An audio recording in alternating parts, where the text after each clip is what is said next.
이렇게 정치가 너무 좋은 데서 여러분 얼굴이 잘 안 보이고요. 저는 지금 이 뒤쪽이 굉장히 관심이 많습니다. 왜냐하면은 100년 전에 여기가 외교의 현장이었고 조선인가 중국인가 일본인가 영국인가 뭐 프랑스인가 미국인 러시아 사람들이 만나서 정동 불합보했었던 곳입니다. 그래서 제가 쓴 다른 글에서 이 장소에서 어떻게 커피가 들어왔고 그 다음에 어떻게 호텔이 들어섰고 뭐 그런 이야기를 한 적이 있습니다. 오늘 뭐 한 60분 정도 여러분들이 이제 저는 여러분들을 전혀 몰라요. 어디서 오셨는지 연령이 어떤지는 그냥 곁으로 보기는 알겠지만 어떤 관심으로 이 강의를 들어오셨는지 잘 모르겠지만 또 하여튼 어디다가 이렇게 포커스를 맞춰야 될지 좀 어렵기는 합니다. 이해해 주시고요. 오늘 제가 드릴 말씀은 이 기간으로부터 한중일 음식 문화의 공통점과 차이점에 대해서 이야기를 좀 해드릴 겁니다. 그런데 지금 이렇게 연령에 따라 좀 다른데요. 나이가 좀 연령이 많으신 분들은, 연세가 많으신 분들은 이제 한국 사람일 경우에 중국 사람에 대한 이미지가 그다지 좋지는 않았어요. 6.25 때도 그렇고, 그 다음에 아마도 연세가 한 70 이상 되신 분들은, 이렇게 더럽고 냄새나는 중국인, 이렇게 해서 식지 않는 중국인, 옷이 너무 때가 있어서, 그 다음에 중국 음식점에서 중국의 비란장사 왕서박이라는 사람들이 금고를 까다듬고 있어서 그 금고의 이름이 이제 장괴라고 하는 한국말로 장괴인데 그걸 산동 출신 화교들이 한반도에 많았으니까요. 이 사람들이 부르는 말로 그냥 듣고서 짱꿀라 라고 해서 이제 말이 있었고요. 식민지 시기에는 화교들을 조선 사람들이 뭐라고 별명을 붙였냐면은 제비라고 불렀어요. 제비. 왜 제비인지 아시겠어요? 춘절 앞두고 다 돌아가요. 강남 가는 제비처럼. 그래서 이제 제비라고 불렀고, 일본 사람들이 이제 중국이라고 하는 말을 안 쓰고, 차이나라고 하는 말을 가지고 응찰을 한 말이 한자로 치나라고 합니다. 일본어로는 시나라고 부르는데, 그래서 치나, 최근까지도 지금 안 그러지만 남중국해를 남진아해 이렇게 일본식 표현을 썼어요. 그런데 이제 중국인들 입장에서는 크게 문제가 없는데 느낌이 마치 조선인을 조선인이라고 부르는 느낌처럼 신하진 그러면은 굉장히 불쾌하게 들리는 거죠. 그러니까 그런 느낌이 또 존재하고요. 그 다음에 조선의 식민지기에 여기 서울에 왔던 일본인들이 이제 관광을 많이 봅니다. 기생과 게이샤와 놀 수 있고 싸다라고 하는 거에서 그리고 서울에 부산서 신문시켜서 부산까지 왔다가 부산에서 전철 기차를 타고 서울역에 내렸다가 서울에서 2박 3일, 3박 4일 놀고서 다시 기차를 타고 신양까지 갑니다. 30년 정도는. 그게 이제 일본에서 유행처럼 관광품이었는데요. 그때 이제 조선에 가서 기생요리옥에 가서 밥 먹고 놀다가 숙소에 들어갈 거 아니에요. 들어갔는데 모두가 가는 게 아니고 다다미방에 이제 안 간 사람도 간 사람도 있으니까 다녀온 사람이 반드시 방에 들어가기는 해야 할 일이 있어요. 그게 그 지침서가 있어요. 지침서가 안내서가 그 당시에 일본 철도국에서 만든 안내서예요. 그 중에 나와요. 뭐겠어요? 옷을 탈탈 풀어야 된다는 거예요. 조선 사람 만나면은 마늘 냄새가 너무 많이 나서 마늘 냄새가 내한테도 배어 있으니까 조선 음식을 먹었으니까 그러니까 일종의 이 요새 먹는 거 가지고 굉장히 한국 사회와 전 세계적으로 열광적이지만 또 먹는 것의 맛 그 다음에 먹고 나서 나는 땀 냄새. 이것은 굉장히 중요한 민족적 아이덴티티를 설명하는 또 도구가 되는데, 그 도구가 대체로 지금도 여전히 비아냥거리고 질시하는 것이지, 독일 사람과 영국 사람과 프랑스 사람 사이도 이탈리아 사람 사이도 마찬가지듯이 그게 서로 좋아하는 게 아닌 거죠. 일본 사람들을 만나면은 한국 사람들은 어떤 냄새가 나시나요? 일본 가면에 나는 냄새는 향수 냄새죠. 향수를 굉장히 많이 뿌려놓기 때문에, 그죠? 음식에 대해서는 어떤 냄새가 나나요? 우리가 여러분들이 구분하지 못하는, 그러니까 샘표나 몽고 간장에서 나오는 일본말로 하면은 이제 쇼유의 맛이, 냄새가 특히 여름에, 지금 가면은 도쿄나 오사카나 약간 맛이 나는데 느낌이 납니다. 그게 없이는 음식을 만들지 못하니까 우동부터 잘합니다. 맛도 마찬가지죠. 그래서 그게 단맛인데 약간 좋아하는, 요새 한국 사람은 좋아해요. 왜냐하면은 한국에서 좀 먹기 때문에, 샘표나 몽고간장 먹기 때문에. 근데 그걸 처음 대하면은 굉장히 뭐라고 할까요? 달짝지근한 느낌이 들긴 하는데 조금 익숙하지 않은 냄새, 맛이라는 거죠. 그러니까 어떻게 보면은 숨겨놓고 있는데요. 개인별로는 잘 적응하지 못하면서 이런 TCS나 아니면은 이렇게 거창한 그대 담론 속에서 협력해야 된다고 할 때는 협력을 해야 되지만 사실 마음속에서는 그렇지 않은 거죠. 제가 이제 중국에서 한 4년 살았고 일본에서는 제일 남쪽에 있는 가고시마 대학에서 1년 있었는데요. 가고시마 대학에 1년 있을 때는 지금 같은 분위기가 일본이 아니었거든요. 그 주몽 드라마 부터 시작해서 일본 텔레비전을 켜면은 이 드라마가, 한국 드라마가 막 나오는, 매일 볼 수 있는 거예요. 그래서 제가 살았던 곳에서, 제가 가톨릭 신자인데, 가고시마는 임진왜란 전에 예수의 신부들이 가톨릭을 전파한 곳이에요.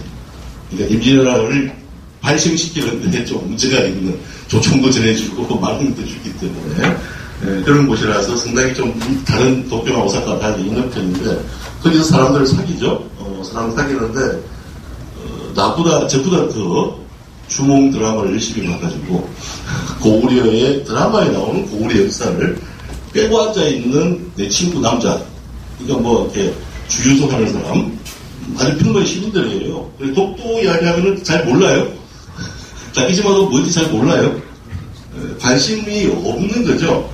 굉장히 어떻게 보면은 자기 바운더리의 삶을 중시 여기지, 한국 사회처럼 이렇게 정치적인 사회가 드물지 않죠. 어떤 나라에 가도 모두가 모이면은 한 시간 지나고 나면은 술자리에서 정치 이야기를 꺼내지 않는 사람이 없을 정도이니까요. 하여튼 굉장히 좋아서의 분위기입니다. 그래서 제가 거기서 김장들이 죽고 같이 온갖 음식도 만들어 먹고 뭐 자기 음식도 맛보고 그랬거든요. 거기가 심수관 도공, 심수관이 사는 곳입니다. 심수관도 있고 해서 분위기가 좋았는데, 그러니까 개인별로는 굉장히 좋기도 하고 음식을 접할 때는 굉장히 역겹기도 하고, 사실은 그런 미묘한 감정이 이제 이 음식 속에 있습니다. 그래서 이 한국과 중국과 일본이 아무리 협력하려고 해도 사실은 같은 문화적 경험들을 인적 교류를 통해서 가지지 않고서는요 굉장히 어려운데, 다행히인가요, 그게?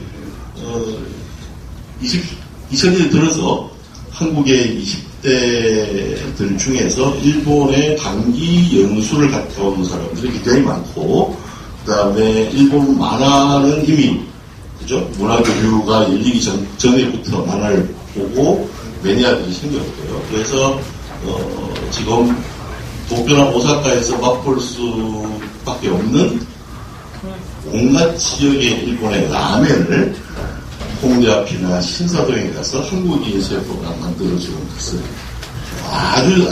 아주 미묘하게 잘 만들어요. 호카이도 라멘부터 시작해서 도쿄 스타일도 만들고, 그래서 일본 친구들도 먹어보고 놀래요.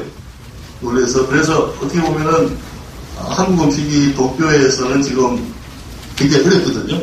한 3년, 4년 전부터. 굉장히 그렇게 이야기가 될지 모르겠지만, 우리 전임 대통령께서 독도를 가지는 바람에, 제가 아까 이야기했던 제 가고시마에 있는 평범한 친구들이 그때 알게 된 거예요. 그 전까지 몰랐는데. 그래서 그렇게 안 했으면 좋았을 거라는 이야기들을 많이 하는데, 신오쿠부로의 도쿄에 슬럼가 같은 을지로 한 3, 4가, 거기 사시는 분 죄송합니다. 그런 곳인데, 거기가 이제 제 친구인, 제일교포가 이제 유학 가서 거기서 김치 장사를 하기 시작해서 거기서 이제, 한국 음식촌을 만드는 거죠. 가보신 분도 계실까요? 거기 가면 뭐 300여 개의 감자탕, 뭐 분식집, 뭐 온갖 게 다 있는 곳이었는데, 그런데 불행하게도 이제 거기서 계속 반한 혐한 데모를 하고 있죠. 그리고 이제 중국 사람들이 재작년에 가서 이제 계속 조사를 하고 있는데, 이제 중국 사람들하고 조선족 분들이 하는 식당들로 다 바뀌고 있어요. 한국 식당들이 이제 영업이 안 되니까 방해를 많이 받는 거죠. 그런 것에서 이제부터 갈등이 이제 생겨나는 거죠. 그러니까 음식은 잘 교류할 수 있을 것 같은데 서로 잘 알고 있고 익숙하고, 중국 음식도 지금 뭐 한국의 많은 중국 음식점, 동네 음식점에 주방장 중에는 중국 현지에서 온 친구들도 많습니다. 시향차이 좋아하세요? 위에 고수라고 하는 풀 좋아하세요? 좋아하시는 분 소리 한번 들어보시겠어요? 중국 갔다 오셨어요? 아니면은 스님들이 먹어서 장수한다고 해서 억지로 먹기 시작하면은, 그러니까 향신료가 굉장히 이질감을 느끼게, 마늘도 마찬가지죠. 그런데 이제 그것들을 익숙하게 한 번씩 먹기 시작하면은 참고, 공자님도 그렇게 하겠어요.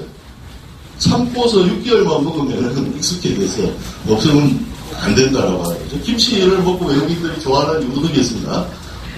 처음에는 굉장히 거부하다가 한번 익숙해지는 거죠. 근데 시향 차이가 한국과 중국의 수교 이후에 한국인과 중국인을 갈라놓는 가장 중요한 그 방해 향신료였어요. 1995년에 이게 서울 신당동에 있는 화교 2세 부부가 베이징의 왕푸징이라는 이제 명동 같은데 북쪽에 가면은 중국 미술관이 있습니다. 중국 미술관 맞은편 길. 그러니까 중국 미술관이면 바로 길건너에 가보셨어요? 네, 거기에다가 이제 한국 스타일로 중국 식당을 차렸어요. 중국 식당을 차려서 이제 한국의 주방장을 불러온 거죠.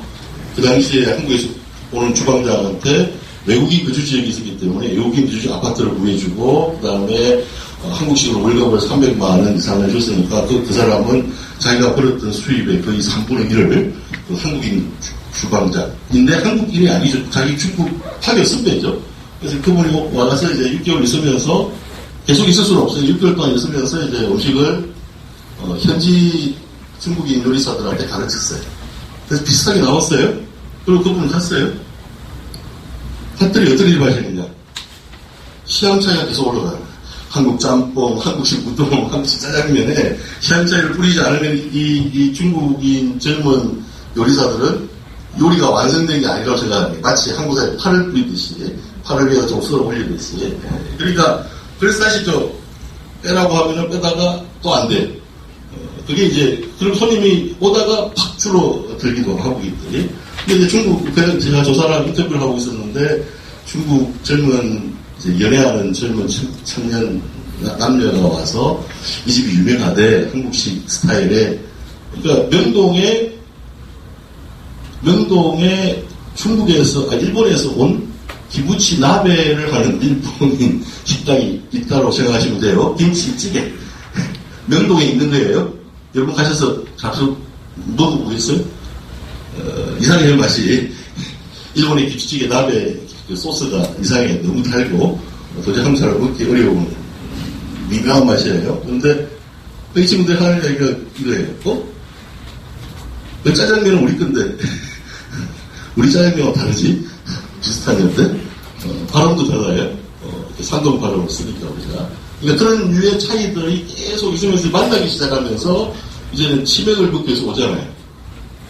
그죠?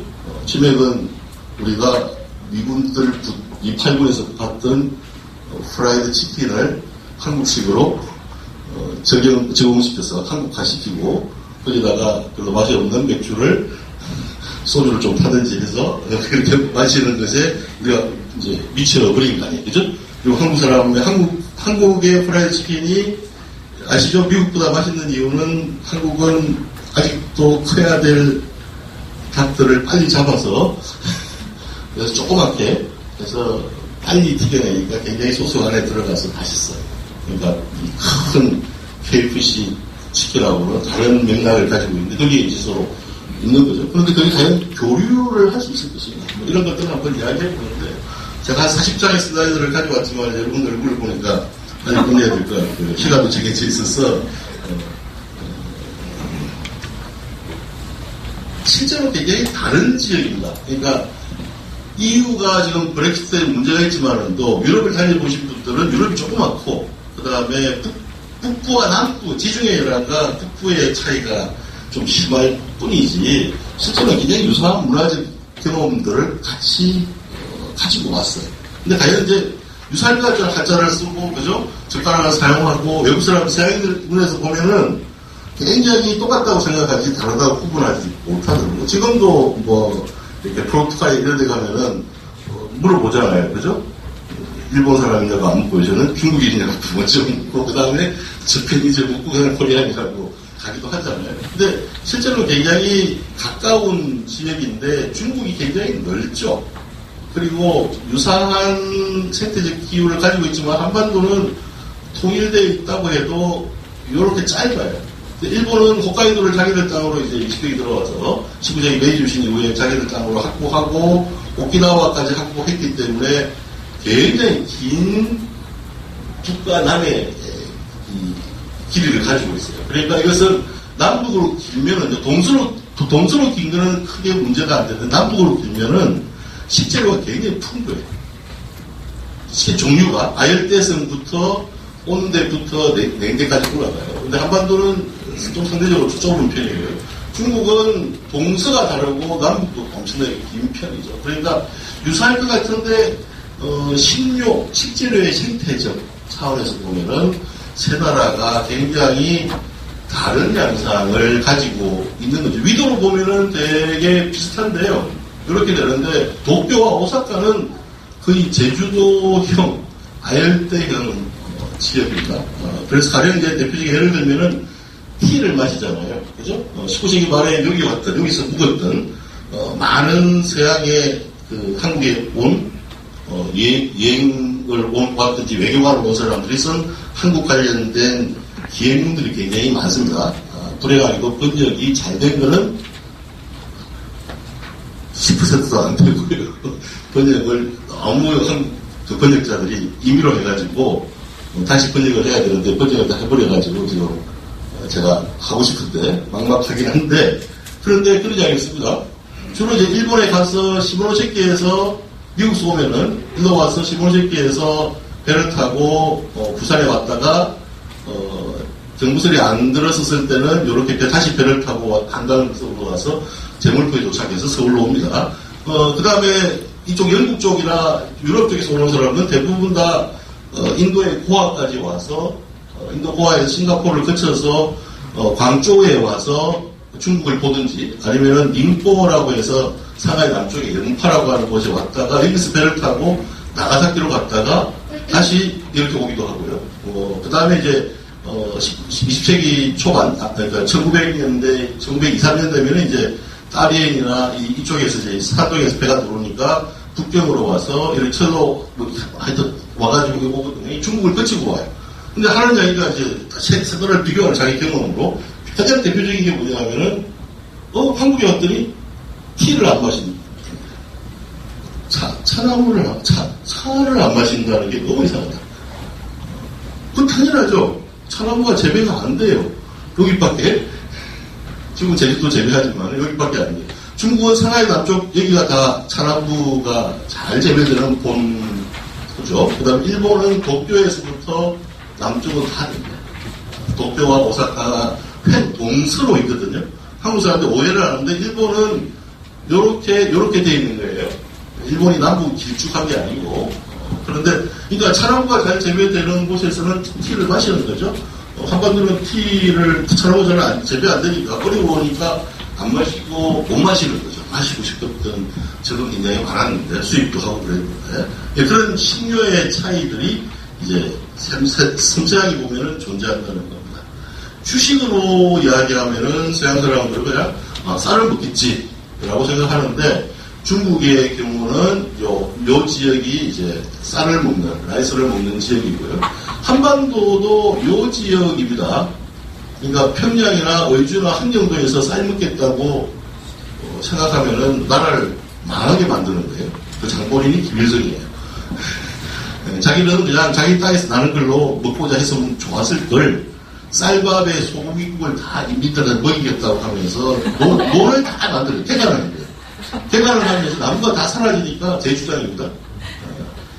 나무가 사라지니까 조금만 비가 오고 조금만 비가 안 오면은 황무지가 되는 거죠. 실제로 환경북도 사람들은 쌀밥을 먹어본 환경 사람들은 쌀밥 지금 탈북하시는 분들하고 인터뷰해도 쌀밥 먹고 공평은 믿고 없어요. 없으니 재배는 되죠. 그리고 일본은 이제 이렇게 넓게 되죠. 하지만 쌀의 품종만 따져도 요 지역 북쪽은 쌀 재배가 안 되는 지역인데 이제 지금은 되고 있어요. 조선족의 힘, 그죠? 그 다음에 여기도 안 되는 하고 있잖아요, 그죠? 그러니까 쌀에 대해서는 굉장히 많이 퍼뜨렸는데 쌀과 쌀밥이라고 하는 것이 요 정도의 지역이에요, 그러니까. 북한하고 우리하고 소통을 위해서는 쌀밥을 먹는 게 아니고 그 사람들이 쌀밥을 먹기가 어렵다라고 하는 걸 생각해야 돼요. 서로 다르다라고 하는 걸 생각해야 돼요. 제주도 사람들, 제주도 분들 계세요? 제주도 사람들 아주 각도가 아닌 이상은 1960년대까지 쌀밥을 하루에 3끼씩 먹은 집은 거의 없어요. 다 보리밥이에요. 그러니까 그 다양성을 우리가 담보하지 않고 쌀밥으로 다 덮어버린 거죠. 덮어버리는데 이제 이 품종의 차이가 있죠. 자포니카와 인디카라고 크게 이야기하지만은 100년 전만 해도 자포니카라는 말은 서양 사람들이랑 일본을 대표해서 좀 차진 성분이 있는 여기서 나는 쌀들을 다 자포니카로 불렀고요. 그 다음 인디카는 인도에서 나는 것들을 불렀어요. 한반도에도 원래는 인디카도 있었고 자포니카도 있었어요. 조선시대 때. 근데 일제시대 때 이제 들어와서, 그러니까 강화도조약 이후에 일본에 의해서 한국의 쌀이 일본의 2등 쌀, 일본 내의 쌀은 1등 쌀이고 2등 쌀로 수입을 해줍니다. 그러면서 이제 그것의 가치를 올리기 위해서 어떻게 해야 돼요? 소비자의 요구에 맞춰야 되겠죠. 조선 품종의 논에 조선 품종을 안 싣고 일본 품종을 싣기 시작한 거죠. 그래야지 일본 사람이든지 아니면 한국인 조선인 지주든지 간에 그렇게 해서 이제 우리가 일본 쌀을 지금 먹고 있는 거예요.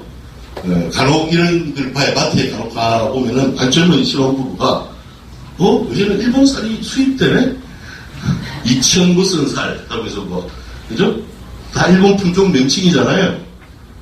모르세요? 아시죠? 우리가 먹고 있는 쌀은 다 일본에서 품종 개발된 쌀들이 98%입니다. 자포니카를 먹고 있는 거예요. 조선식 쌀은 사라져 버렸지만은 또 하여튼 이렇게 조선인, 중국인들은 볶음밥을 인디카 계통으로 볶음밥을 먹죠. 한국 쌀을 지금 먹고 있느라 자포니카의 일본쌀, 아주 차진 성분에 떡이 되는 이 쌀로 볶음밥을 만들면은 볶음밥은 더 떡이 돼요. 그래서 인디카 쌀로 만들어야지 각각의 알이 별도로 기름에 튀겨져서 놀아요, 같이. 그래서 입에서 씹을 때 굉장히 식감이 좋을 수밖에 없는 건데, 압력솥에 찐 것도, 압력솥에 찌게 된 이유는 조금 표현을 한참드리는데, 잠깐만 보여드려야 되는 독일에 계셨던 탄광에 일했던 분들이나 간호사로 갔던 분들이 가족들한테 통일배 먹는데 밥이 맛이 없어. 통일배가 이제 인디카 계통을 가지고 개량한 차진 맛이 안 나. 그래서, 독일에 압력솥이 있어. 그래서 보냈고, 한국에서 압력솥이 이제 해서, 압력솥에 밥을 지어 좋다고 지금도 많은 주부들이 신뢰를 가지고 있는데, 밥맛은 없는 거죠? 떡을 먹는 거죠? 쌀을 먹는 게 아니고, 알을 먹는 게 아니고. 그런데, 먹는 방식으로 보면 요새 문제는 우메보시, 하나 올리고 이렇게 국입국이죠. 기본적으로 밥입국 비슷하게 일본하고는 중국의 남부 강조나 이쪽 사람들도 국입국이 있어야 됩니다. 그래서 그런 차이들이 있죠. 중국을 보십시오. 이 중국을 이해하셔야 되는데 여기가 양자강입니다. 북중국의 장강이라고 그러는 요 북쪽 지역은 우리가 수입하는 호주나 캐나다나 미국에서 수입하는 밀이 재배되는 지역이에요. 그건 뭐냐면 봄에 심어서 가을에 수확되는 밀, 그걸 재배하는 지역이고요. 요 가운데 지역은 봄에 심지 않고 겨울에 심어서 한여름 지금쯤에 수확하는 밀이에요. 밀을 수확하는 밀 종류가 이제 크게 보면은 봄에 심는 봄밀, 그 다음에 겨울에 심는 겨울밀이 있는데요. 밀이 굉장히 민감해서 물이 너무 많으면 안 되고, 그 다음에 21도 이상 고온이 계속 유지되면은 안전합니다. 그러니까 이제 요 지역은 고온이고 비가 많이 오니까 장마가 오기 전에 재배를 하는 거죠. 원래 밀은 여기서부터 들어온 거죠. 요 지역은 이렇게 밀이 안 나요. 홍콩이 있죠. 타이완이 있고 밀 자체가 생산 안 되는 지역. 한반도도 되게 비슷해. 한반도에는 요 밀은 안 나고요. 봄밀은 안 나고 겨울밀만 납니다. 그러니까 중국의 한나라 때부터 여기서 들어와서 밀로 된 만두나 누들을 먹는 것은 황제나 귀족들이 못 듣는데 그것이 굉장히 부러워서 점차 확장되기, 맛이 너무 좋거든요. 확장되기 시작해서 남쪽으로 내려가서 여기까지 간 거예요. 품종도 다시 이제 봄밀을 겨울밀로 품종이 크게 다르지 않습니다. 재배할 수 있는 건데 제가 보기에는 요 간수에서나 그 다음에 이 란주에 있는 이 지역에서 재배되는 밀 품질이 제일 좋아요. 밀 품질이 좋다는 것은 글루텐 성분이 굉장히 좋아서 곱게 갈아내면은 반죽을 조금만 발효시켜서 해놓으면은 수타할 때 3초밖에 안 걸려요. 이렇게 있다가 3초 하면 쫙 실천돼 버려요. 그래서 손을 빌려서 제가 배웠거든요. 가서 6개월 걸려요. 그리고 근육이 좋아야 되고, 그러니까 스님 머리 같다라고 해요. 밀에 틀이 많은데 여기는 밀에 틀이 별로 없어요. 그래서 굉장히 먹고 나면은 속이 편안합니다. 밀 먹고 속 불편하다고 어르신들이 이야기하는 것은 미국에서 저거 빵 만들어야 돼. 그걸 가져와서 국수를 만들어 보니까 소화가 잘 안 돼요. 한국에서 숯하면 뭐 굉장히 탕성근 가지고 하듯이 힘들어 하잖아요. 만드시는 분들 보여줄 때. 안 그래요? 빵 만들어야 될 거 가지고 숯하러 앉아있으니까 그런 거예요. 빵 만들 좋은 밀도 있고, 여기 그런 거예요. 그러니까 밀이라고 하는 것은 이제, 한나라라고 하는 나라가 지금 예수님 태어난 전후 200년 후에 있던 400년의 나라인데요. 이때 이제 황제가 즐겨 먹고, 당나라 때 이제 밀이 여기서부터 들어와서 밀로 된 음식들이 유행을 하게 된 거죠. 이런 식의 중국 내도 서로 다릅니다. 다른 이질적인 요소가 존재하는 거죠. 자, 볼까요? 이거는 무엇일까요? 일본 소바죠. 메밀 소바죠. 그죠? 요거는요? 냉면. 요새는 뭐, 메밀 10%, 밀 90%, 밀 80%, 기타 10% 이렇게 된 냉면을 우리가 먹고 있지만은, 조선시대에만 해도, 서울서는 못 먹었고, 유독, 밀은 가을에, 밀은 다행히 한반도 밀은요, 여름에 재배해서 가을에 수확할 수 있는 가장 빨리 재배되는 작물입니다. 그래서 왕들이, 특히 정조가 굉장히 많이 심으라고 권장을 했던 것인데, 요렇게 눌려서 냉면을 뽑아내는 거예요.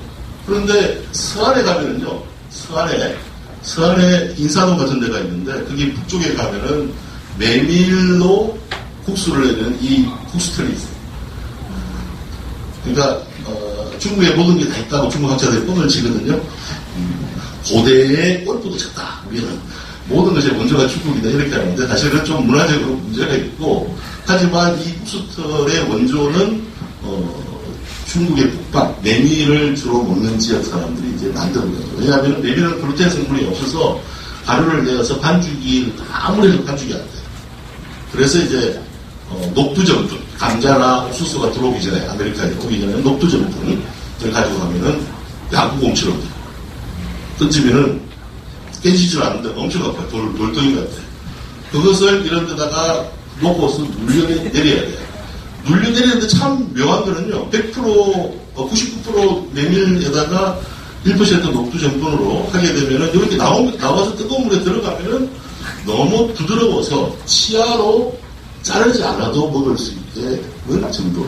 너무 좋아요. 네, 지금은 먹을 수 없죠. 한국에서. 그래도 말씀문이 나옵니다.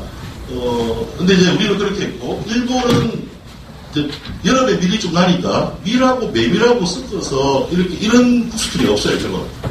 섞어서 반죽해서 칼국수 하듯이 쓰는 거죠. 메밀 만드는 방법이. 그리고 아까 얘기했던 기꼬마 쇼유의 소스를 가지고 가츠오부시나 뭐 이런 걸 넣고서 이제 먹게 된 시기가 주로 18세기 때. 지금의 도쿄인 에도가 인구가 몇 명인 줄 아세요? 네? 100만 명. 17세기 때 100만 명. 세계에서 제일 큰 인구를 가장 많이 보유한 도시. 하수도 시설을 갖추고 있고, 일부 집은 상수도 시설, 수도도 있었던 곳이죠. 그게 일본의 힘입니다. 서울은 사대문 한번 하면은 3만 명. 많이 예상해도. 사대 바깥까지 하면은 10만 명. 그 당시에. 중국의 베이징은 30만에서 한 70만 명쯤 되지만은 또, 하지만, 못 따라갔죠. 그러니까 외식업이 굉장히 많이, 18세기 도쿄에는 외식업으로 먹고 살아가는 사람들이 굉장히 많았던 거죠. 배달하고. 거기서 이제, 스시라고 하는 것에 전신 단계가 생기기도 하고요. 길거리 포장마차가 쭉 있었고, 온갖 음식들을 새로 개발했던 거죠. 이거는 뭘까요? 이 집에서 만든 거예요. 소고기를 넣고요. 설렁탕, 곰탕 국물 같은 데다가, 이 메밀국수를 줘요. 맛은 어떨까요? 먹어보시면은 처음에는 어색하시죠? 그죠? 향신료 때문에. 고춧가루 같지만도 고춧가루에다가 매운맛이 나는 온갖 재료를 다 얹어놔서 이상한데, 한 10번 먹으면은, 그 다음에는 여기서는 이것밖에 먹을 게 없으면 먹어야 돼요. 이 사람은 회족이에요, 회족. 그래서 이제 이슬람을 믿기 때문에, 돼지고기로 국을 끓이는 게 아니고, 소를 가지고 국을 끓입니다. 난조라는 데 가면은, 일주일에 한 소 잡는 소 숫자가 거의 상상하기 어려울 정도의 인구 숫자만큼 한 사람이 한 마리씩 잡는다 이렇게 이야기하죠.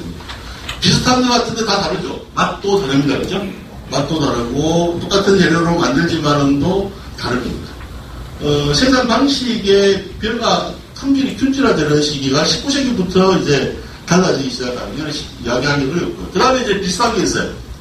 쌀밥을 주식으로 먹는 일본인과 한국인과 그 다음에 중국의 남방 사람들은 똑같은 식사 상차림의 기본이 있어요. 그게 뭐냐 하면은 전분하고 비전분을 섞어야 돼요. 무슨 말이냐 하면은 밥을 먹고서 어떻게 하세요? 밥을 입에 넣고서 다시 씹어서 삼킵니까? 그러신 분 계세요? 아니, 무슨 말인지 모르겠어요? 밥 한 걸 지금, 여사이는 젓가락을 쓰니까 젓가락을 엮어서 입에 다른 걸 안 넣고 다 이렇게 꼭 씹어 삼키는 분들도 있어요. 근데 한국 사람이 거의 없어요. 엮고 바쁘게 반찬 꽂고 또 젓가락 넣고 바쁘게 숟가락 들고 국물까지 입에 있습니다. 오늘 밤에 그렇게 자셨으면은 삼키기 전에 아 하고 셀카 한번 찍어보세요. 그게 한국의 맛입니다. 제가 황병 씨한테도 너는 미식가 아니야. 난 몰라. 어릴 때부터 우리는 비빔밥을 입에 섞어서 먹기 때문에 한국 사람들이 사실 이 미각이 상대적으로 덜 발달돼 훈련받지 않으면 안 될 정도로 섞어 먹습니다. 근데 그것은 일본 사람들이나 광동 사람들 똑같습니다. 왜냐하면 밥을 주식으로 먹기 때문에 보안 있고 그다음에 볶아서 반찬이 있어요. 왜냐하면 분식이 아니잖아요. 그죠? 누들량이기 때문에 밥에다가 뭘 다른 걸 엮어서 특별하게 먹기도 하지만 그것도 반찬이죠.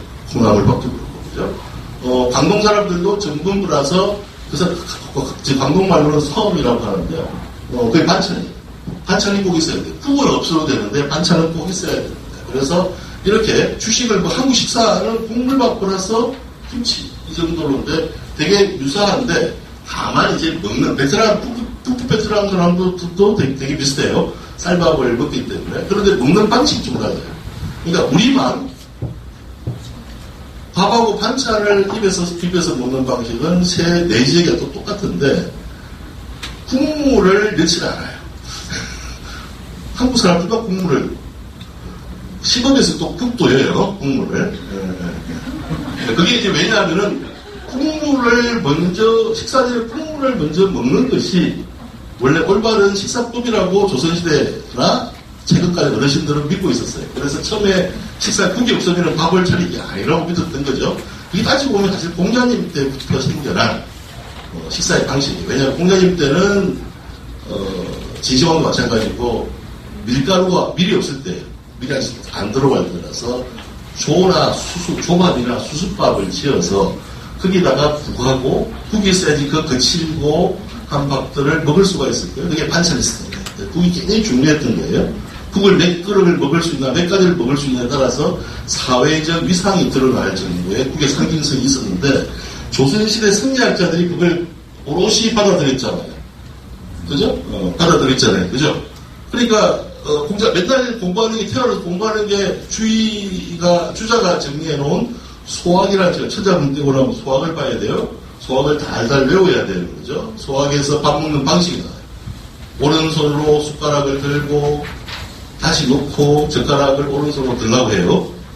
제가 제 학교에 있는 외국 단체들하고나 아니면 제가 외국인 교수라고 이야기할 때 한국을 잘 아는 사람들은 그런 질문을 안 하는데 왜 너희는 양손으로 젓가락을 안 쓰지? 이렇게 질문을 합니다. 네. 대놓고 말을 못해서 그렇지. 불편하잖아. 놓고 또 바꾸고.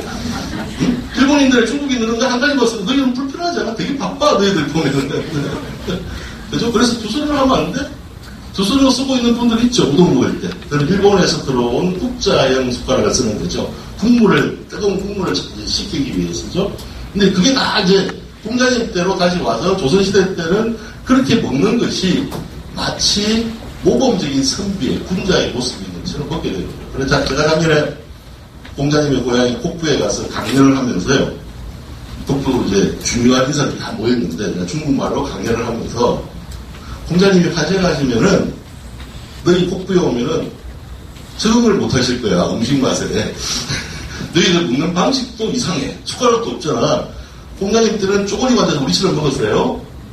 테이블에 의자에 안 앉고 바닥에 앉아서 먹었고 조밥 있고 국 있고 숟가락 젓가락 다 있었어요. 다 썼어요.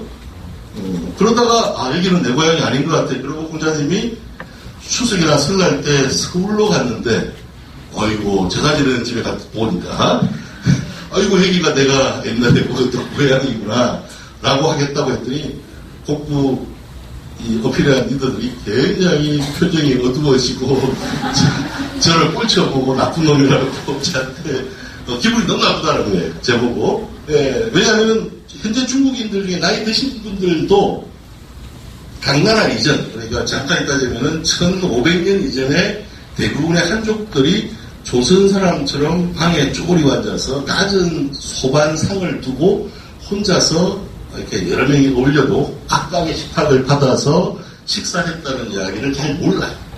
심지어 그쪽을 연구한 학자들 일부 빼고 나면은 잘 몰라요.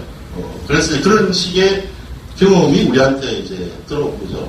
식사 방식이 다르잖아요. 많은 이야기를 하는 거죠. 이거는 제가 가고시마에 있을 때 제 이웃집 친구예요. 지금 아마 7년 지났으니까 지금 중학생, 중3쯤 됐어요. 이 친구는 왜 이렇게 제가 얘한테 물어본 거예요. 너는 왜 들고 먹냐 이렇게. 알겠어요? 설명할 수 있으면 자기가 인류학자가 되든지 뭐 미술학자가 되겠지. 그죠? 그냥 이렇게 먹는 게 편하다고. 그죠? 누가 물어보면 설명하지 마십시오. 그냥 내가 보고 편한 게 그게 문화예요. 관습이고 커스텀이 그죠? 그죠? 이 친구는 지금 대림외국어대학에 교수로 있는 제 제자 한족 친구인데요. 국이 제일 마지막에 나왔어요. 나와서 이런 숟가락이죠. 이 숟가락 아니죠. 국자 형이죠. 그죠? 그렇게 해서 먹어요. 왜 이렇게 먹을까요?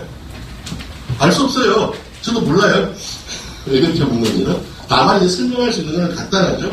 일본은 도자기를 구울 수 있는 기술은 임진왜란 이후에 체결한 거예요. 그러니까 토기는 구울 수 있었지만 그래서 도자기로 된 거 이런 걸 못 만들었고요. 그 다음에 청동기로 만든 신라시대 때 청동기로 만드는 당나라 때 청동기로 만드는 그릇들이 주류였는데 한나라 때도 그랬고요. 그런데 일본에서는 그 기술이 없었어요. 그 대신에 나무가 너무 풍부해요.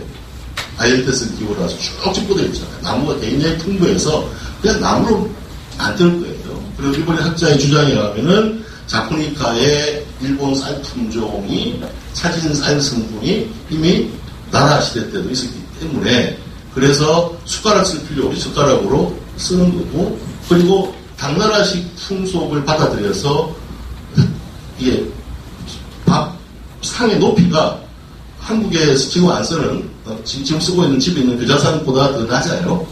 그러니까 그걸 들고 먹을 수밖에 없도록 만들었다 하는데 그게 닭이 먼저 계란이 먼저 이 문제가 비슷하긴 한데 자연 환경상 그럽니다. 그래서 이제 이렇게 들고 먹는 게 훨씬 편한 거죠.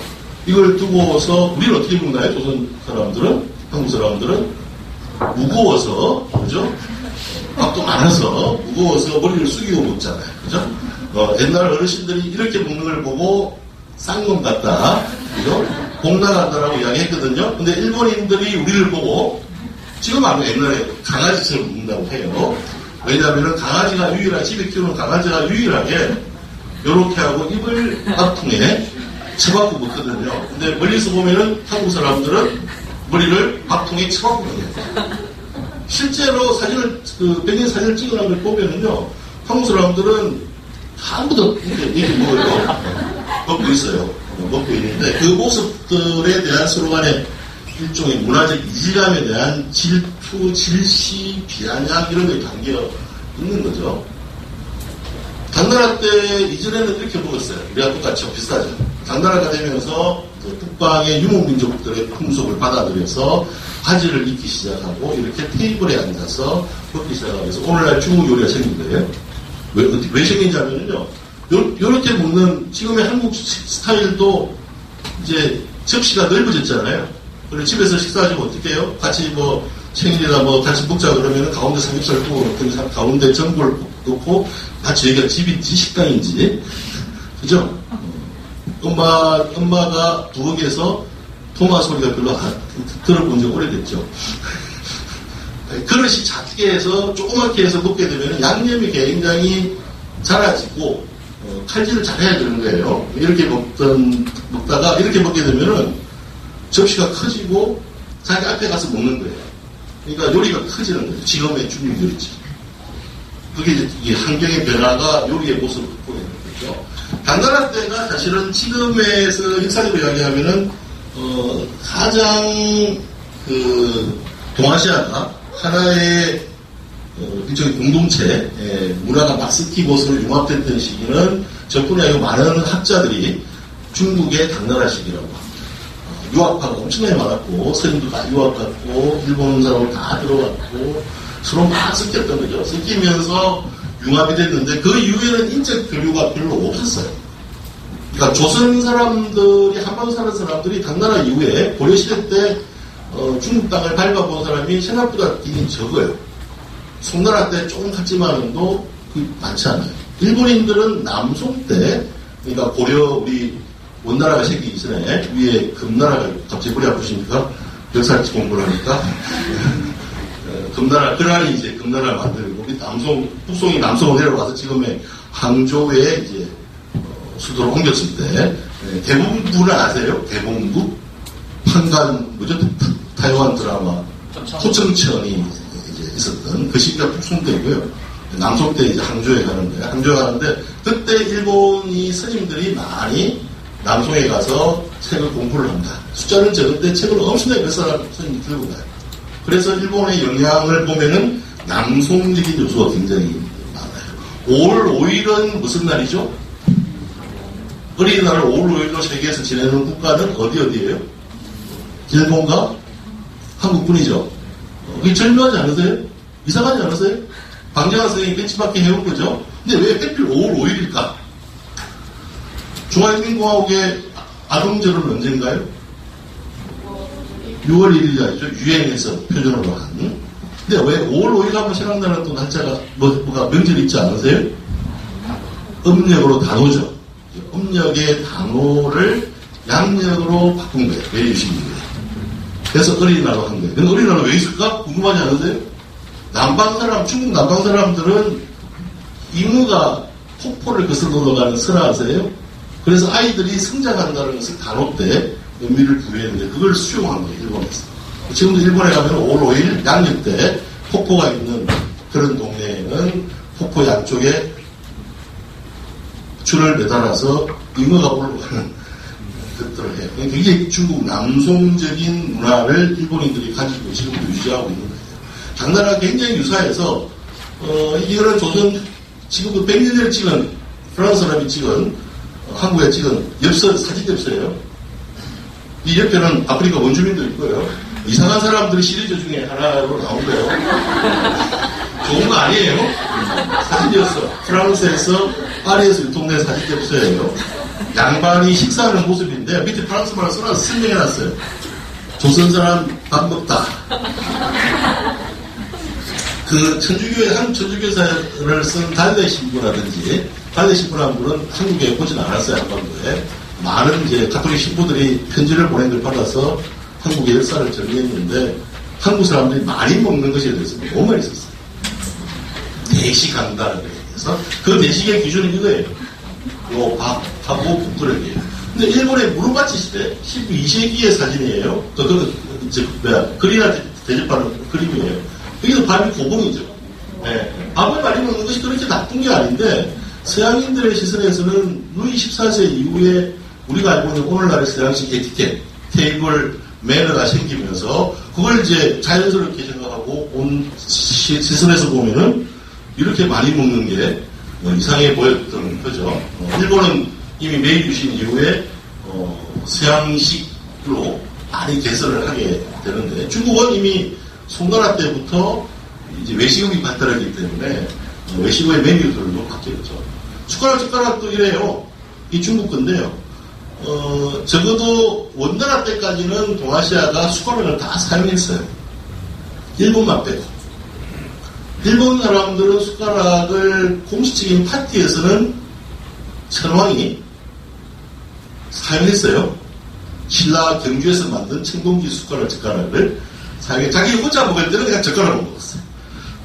왜냐하면 이제 그게 모던한 거죠. 이게 일종의 국제적 표준이죠. 젓가락을 이런 류의 젓가락을 사용하는 거. 고려시대 때까지 이렇게 쓰죠. 이런 류에 사용하는 것은 굉장히 표준이었어요. 송나라 때까지 중국에서도. 그런데 이제 송나라 이후에 아까 보셨던 그 슬라이드 중에서 기억하시면 이제 밀농사 지역이 확장되고 누들이나 만두를 먹는 지역 사람들이 증가하게 되면서 숟가락의 필요성이 줄어들게 되는 거예요. 그리고 이제 두 번째 이유는 중국은 한나라도 전한 후한에서 200년이었는데 그 이후의 나라들은 거의 100여 년밖에 못 갔어요.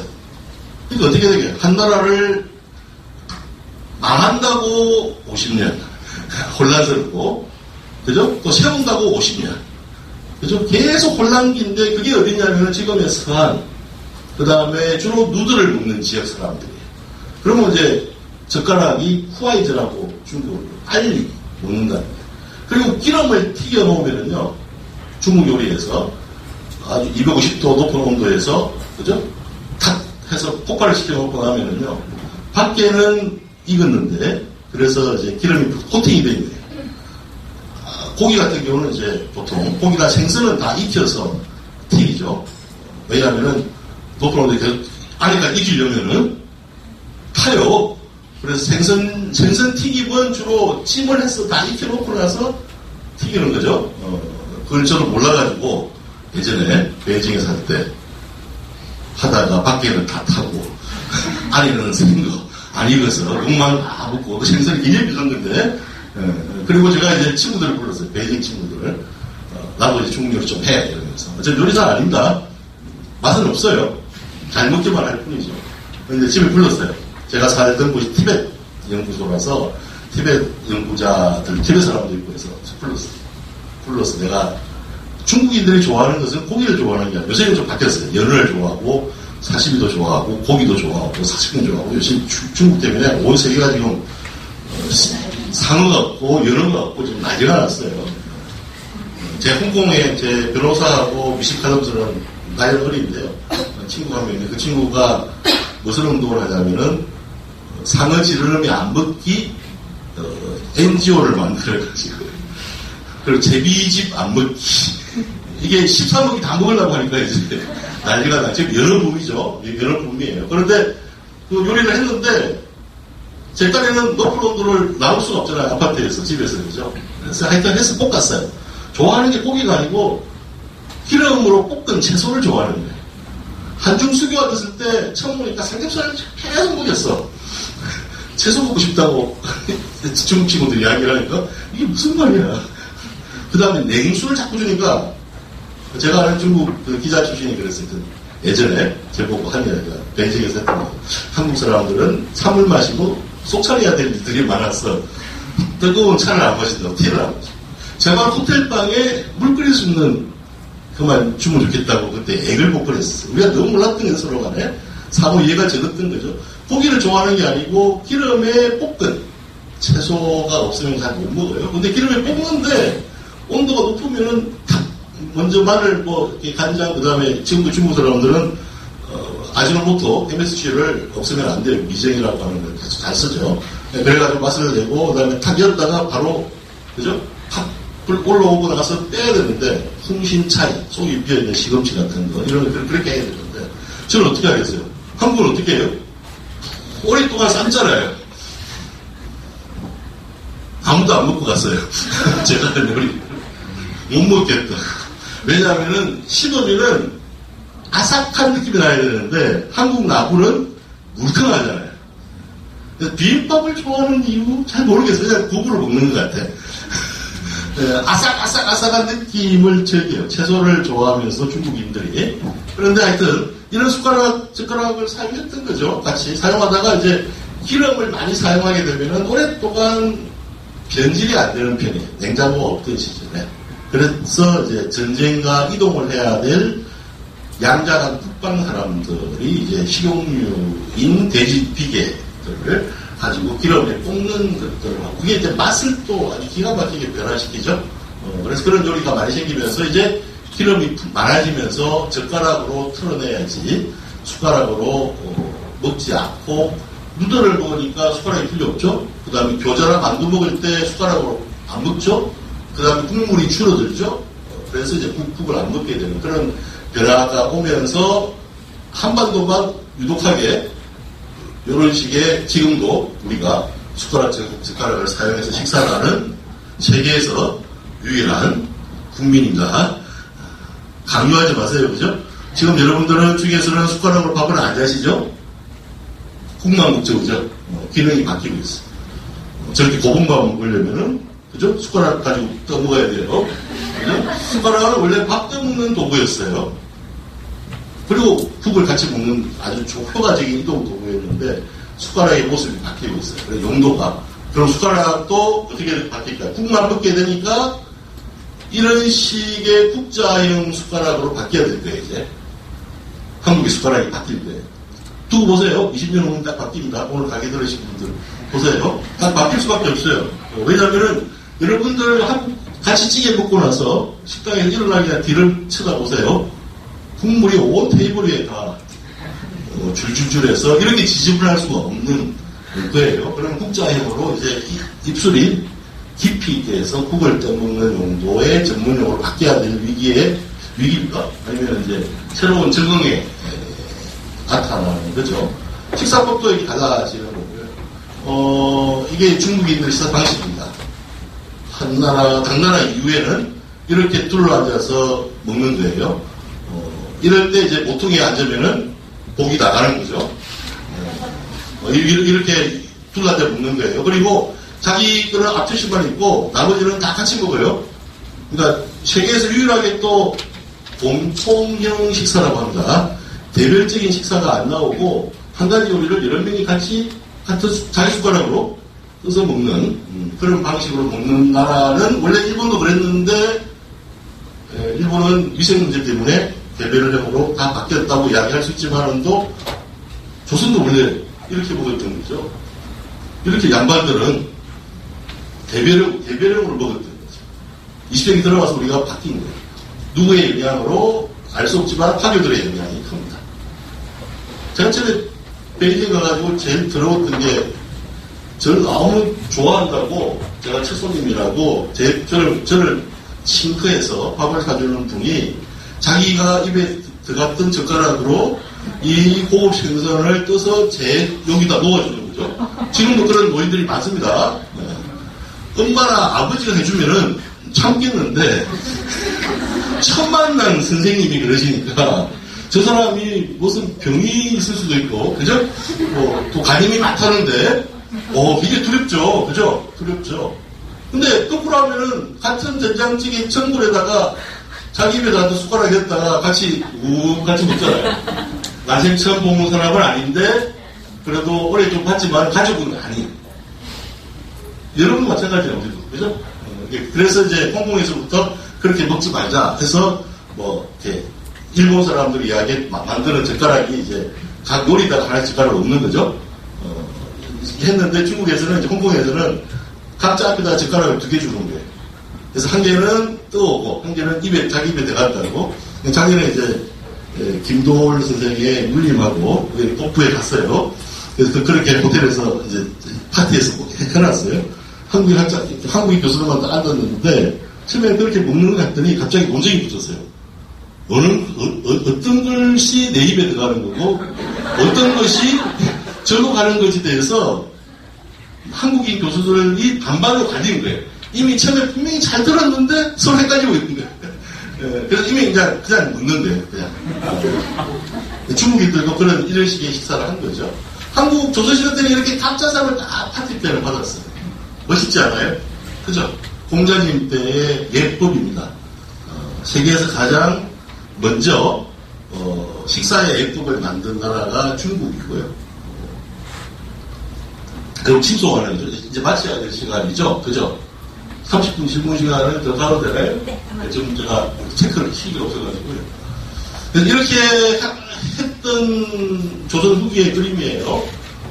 일본인들도 사실 공식 파티를 하면 다 각자 각상을 받았어요. 이렇게 받아들였어요. 이것도 이제 일본식의 공식적인 파티할 때의 모습이죠. 근데 이게 굉장히 불편하죠.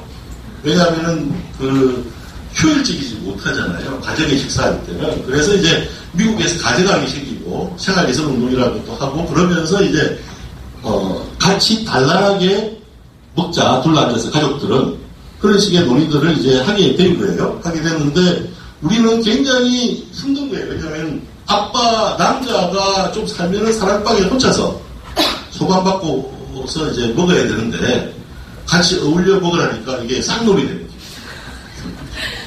그래서 이걸 거부하신 분들은 1970년대까지로 혼자서 먹다가 아주 외롭게 돌아가셨어요.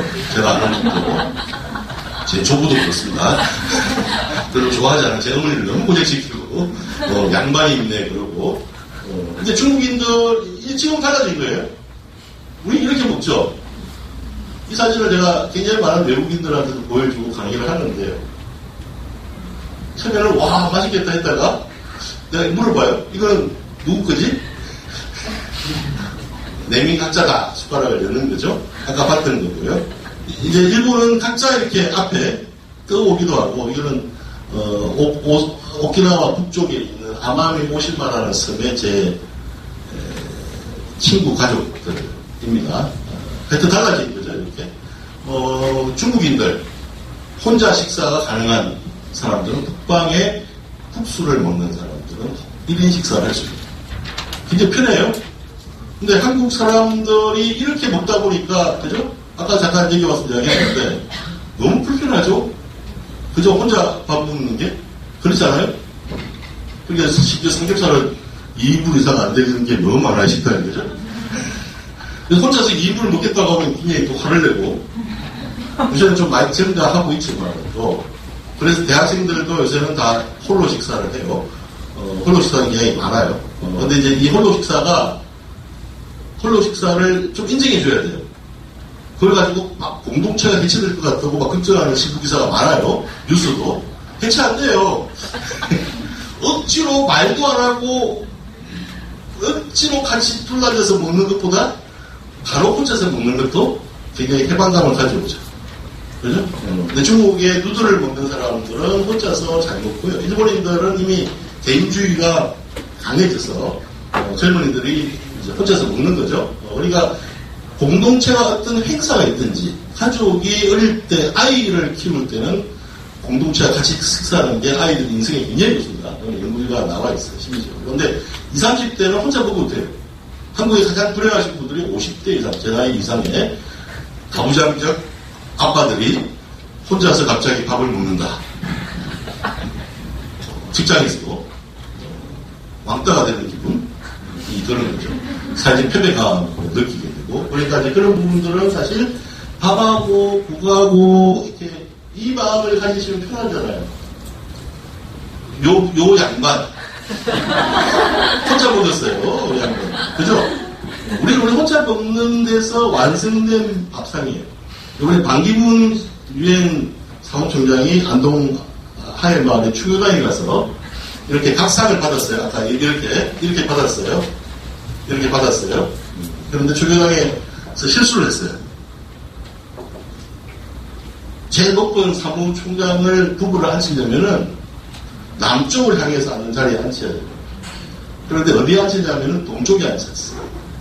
조선시대의 예법, 공자때의 예법은 여기가 상석이고, 여기가 그 다음 석이고, 여기가 그 다음 석이고, 남쪽에는 안 앉아요. 네? 그래서 여기 등이 북쪽으로 간다고 해서 여기는 북벽, 북쪽이 상석이고, 여기 동벽, 여기는 문관들이 앉고요. 여기는 무가, 여자가 앉았죠. 여기는 가정집에. 해가 회올리시는데, 여기다 앉혀놓은 거예요. 그래서, 아이고, 유승용 대감의 그 종성부 제가 아는데요. 저한테 전화해서 한번 물어보시. 안타깝게도. 그런 이제 차이들이 존재하는 거죠. 그러니까 동아시아에 같을 것 같은데 다른 것은 이 차이입니다. 가장 결정적으로 쌀을 주식으로 먹느냐, 밀을 주식으로 먹느냐에 따라서 조리의 방식과 먹는 방식에서 밀을 주식으로 먹으면은 밀 안에 모든 걸 같이 배울 수 있죠. 만두 안에 반찬이 들어가는 거죠. 그죠? 빵 안에 반찬이 들어가고 누들 안에 반찬이 들어가잖아요. 유일하게 한국 사람들만 김치 라면을 먹으면서 또 김치를 먹고 있는 사람들. 일본이나 중국의 젊은 친구들은 라면 먹을 때 반찬이 안 먹어요. 닭광도 안 찾아요. 안에 다 들어있잖아요. 그래서 소통이 안 되는 거예요. 소통하려면 좀 닮아 볼 필요가 있겠죠. 소통이 안 되는 이야기는 농담이고요. 밥을 먹을 때는 이렇게 어울려 먹어야 되는 거예요. 그죠? 이런 식의 문화적 규칙이 달라지게 되는 거죠. 어디일까요? 여기는 어딜까요? 어느 중국집? 한국이죠? 기가 막히죠, 그죠? 기가 막히고 잘하는 강경에 있는 화교가 운영하는 짜장면입니다. 여기는 어디 짜장면일까요? 중국에 짜장면 없어요. 요새 다시 복원됐어요. 이런 류의 짜장면은. 반찬 안 나왔죠? 여기는 나가사키 화교 차이나타운에 있는 중국집의 짜장면. 짜장면 나올 때는, 요리 나올 때는 닭고항이 안 나오다가 밥을 시켰더니 닭고항이다. 그러니까 이게 이제 먹는 방식의 차이입니다. 우리는 너무 라면을 먹든지 피자를 먹을 때 한국 피자집이 어려운 것은요, 피클 소비량이 너무 많답니다. 한 조각 먹고 피클을 먹고, 마치 밥 먹듯이, 밥 먹고 김치 먹듯이 피클을 먹고, 피클은 다 먹기 전에 입을 닦고, 그 다음에 한 번 쫙 먹고 나서, 그 다음에 피클을 먹는 거지, 피클하고 피자하고 같이 싹 섞어 먹잖아요. 피클이 피자가 아니고 반대예요. 쌀밥이나 보리밥을 먹는다고 생각할 수가 없어요. 여기 너무 많은 채소가 들어가 있잖아요. 그죠? 이런 류의 차이들이 이제 존재합니다. 술은 어떨까요? 아시겠죠? 이런 상표를 하는. 막걸리는 한국 술이다. 이렇게 이야기를 할 수 있습니다. 하지만 막걸리와 유사한 술은 세계 각국에 다 있습니다. 이게 이제, 생각의 깊이를 여러분들이 경계를 넘어서야 돼요. 한국식 막걸리는 한국에만 있지만은, 막걸리와 유사한 술은 세계 각국에 다 있습니다. 심지어 마유주도 그렇고, 그죠? 기본적으로, 밑 발효를 시킨 거죠. 하지만 동아시아가 공통된 요소는 주로, 이 와인처럼 곡물을 가져가지 않고, 그 다음에 맥주를 만든 보리에는 포도당이 안에 들어있어서, 그냥 그게 발효가 돼요. 술이 돼요. 술이 되는데, 동아시아에서 곡물을 주재로 해서 술을 만들 때는 누룩이 필요해요. 누룩이 들어가지 않고 술을 만들 수 있어요? 어떻게 할까요? 갑자기 지진이 나가고 이렇게 있죠. 갇혔어요. 한 2년 살아야 돼요. 다행히 우리 여기 사무실장님이 제가 일어나가지고 쌀을 많이 갖고 일어나가지고 쌀을 했어요. 그럼 어떻게 해야 될까요? 씹어서 뱉어가지고 좀 상상이 안 되시죠? 알코올 도수 한 1% 정도의 술이 만들어집니다. 그러니까 술이 다 달라요. 여기는 중국은 수수를 가지고 있고 한국은 주로 쌀 위주로 술을 만들 거예요. 일본도 쌀인데 한국은 찹쌀이 별로 안 나서 조리할 때 맵쌀 유로 했고 찹쌀을 섞었고 일본은 찹쌀유의 술을 만들었죠. 소주도 있습니다. 고구마 찹쌀로 술을 만들거나 밑술을 만들고 고구마 전분을 짓고 있는 이제 사채마 고구마 소주 그런 것도 있는 거예요. 그러니까 술 향은 다 달라요. 한국에 비교를 하면은 한국 사람들은 맛으로 먹고 중국 사람들은 향으로 먹고 향이 중요해요. 그 다음에 일본 사람들은 색깔로 먹는다고 이야기해요. 티를 마실 때는. 사실은 좀 뻑이 있는 사고법적 구도인데 이야기는 좋아요. 그렇다고 해서 또 우연히 만났는데 오사카에서 너는 색깔로 먹니? 이렇게 물어보면 무슨 말인지 몰라요. 맛으로 먹는 거예요 원래. 그래가지고 말하기 좋아하는 사람들이 학자들도 그렇게 쓰니까요. 장류의 분포는 되게 유사합니다. 시간이 없어서 이제 끝내겠습니다. 그리고 가족을 봐야죠. 20세기 들어와서 이제 일본이 중심이 되는 분입니다. 근데 식품 산업을 일본이 주도하거든요. 그죠? 그래서 이제 이렇게 후방 스타일의 쇼유 간장이 만들어지게 되고요. 나가사키에 화교들이 있는데요. 이 화교들에 대해서 우리가 관심을 가져야 돼요. 화교, 그 다음에 제일교포, 한국에 남아있는 일본인 부인들, 일제시대 때 일본으로, 해방되고 일본으로 못 가고 숨어있는 분들, 이 소수자들한테 관심을 가져야 돼요. 중국의 소수민족들, 이런 분들하고 관심을 가져서 해야 되고요. 오늘 슬라이드가 너무 많이 준비해 왔는데, 다음 시간에 보여 설명하고요. 끝내야 되죠, 이제. 그죠? 네. 화교에 대해서 제가 짬뽕, 나가사키 짬뽕입니다. 요새는 나와있지만, 한국식 짬뽕, 짜장면 아까 보셨고요. 아지노모토가 이제 지배를 했고, 인스턴트 라면도 간단하게, 이 사람이 이제 안도 모모프라는 사람인데, 원래는 500복이라는 타이완 화교입니다. 이 타이완 화교가 개발한 거예요. 화교의 이동이 이루어져서, 그래서 이제 이런 유사한 홍콩에 있는 것들이 생겼고요. 라면을 끓이는데 한국식 스타일로 푹 삶아서, 스프가 맛있어야 돼요. 한국은. 면은 불어 터져도 관계없죠. 밥처럼 되면 되지 없고, 그죠? 동남아시아까지 해서 이렇게 인스턴트 라면의 맛도 다 달라요. 아주 서로 미묘한 차이, 먹는 것도 달라서. 하지만 동북아시아에 최근에 있어서 정치적 문제와 똑같이 음식을 가지고 내셔널리즘을 강화시키는 노력들을 하는 게 가장 조심해야 되거든요. 그래서 기운을 잡고, 김치를 일본 애들이 기무치라고 부르는 것이 문제가 아니고, 기무치라고 하는 표기명으로 세계 식품 표준 단어에다가 등록을 하려고 했던 게 문제였던 거죠. 그러니까 기무치로 부를 수밖에 없잖아요. 그죠? 우리가 오렌지라고 하고, 바나나라고 할 수밖에 없는, 그죠? 우리의 외국어의 표기법이 있잖아요. 그러니까 그 차이인데, 이 도호쿠 지역에 지진이 난 이후에 각 세 나라, 특히 일본이 굉장히 음식을 통해서 내셔널리즘을 강화시키고 있습니다. 그러니까 어제도 고등어나 지금 의로 협정이 결렬되었죠, 그죠? 그래서 이제 일본 해역 가서 고등어를 못 잡아오는 거죠. 한국은 김장 가지고 너무 또 우리 내부적인 민족주의를 강화시키는 소통을 하려고 하는 자세보다는 이것을 상품화시켜서 자국이 뭔가 굉장히 이익을 낼 수 있지 않을까라고 하는 데다가 너무 목표가 가 있는 거죠. 문화를 이용해서. 음식도 마찬가지입니다. 그런 부분에서는 이렇게 서로 살려야 돼요. 이 친구는 가오시마에서 제가 시골에 있는 친구인데요. 한국말 하나도 못해요. 어판이 그랬더니 한국 가본 적도 없고 지심이 한국 스타일의 오코노미야끼는 지금 일본화되어 있습니다. 김치뿐이 아니고 그래서 지금 7, 8월 달에 맞절이 할 때 입구에 포장마차에 일본, 한국 유학생도 있지만도 순수 일본 사람들이 한국 지짐이 하면서 팔고 있어요. 교류가 있죠? 이 친구는 제가 딸이에서 만난 친구인데요. 한말 하나도 못해요. 그런데 한국 불냉면인데요. 냉면이 만드는 면 만드는 게 길게 아까 만드는 게 또 있지만 중국 조선족들은 판으로 만들어서 그걸 잘라요. 그 자른 걸 여기다가 철판구이를 하고요. 거기다가 계란 넣고 명동 스타일 비슷해요. 근데 한국 음식 아니에요. 이렇게 팔아요. 그죠?